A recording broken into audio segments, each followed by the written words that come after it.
If you need to copy your profile link on x.com, formerly known as Twitter, on your PC, this quick guide will show you exactly how to do it in just a few seconds. This is really useful if you want to share your profile with someone, add it to your bio on another platform, or send it to friends, clients, or followers. And if you find this tutorial helpful, make sure to hit the like button and subscribe for more easy tech guides just like this.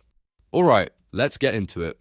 First, open x.com in your web browser and make sure you're signed in to the correct account. Once you're on the homepage, look over to the left-hand navigation menu. In that menu, click on the profile option. This will take you directly to your public profile page. Now, once your profile page opens, look all the way up to the address bar at the very top of your browser. This is where your profile link is displayed. You'll want to highlight the full URL shown there. For example, it may look something like https x.com/your username. After you've highlighted the full link, right-click on it and select Copy from the menu. You can also use the keyboard shortcut Ctrl C if you prefer. And that's it. Your x.com or Twitter profile link has now been copied to your clipboard. From here, you can paste it anywhere you need, whether that's a message, email, website, or another social platform. If this video helped you out, don't forget to like the video, subscribe to the channel, and turn on notifications so you never miss a simple tutorial like this one. Thanks for watching, and I'll see you in the next video.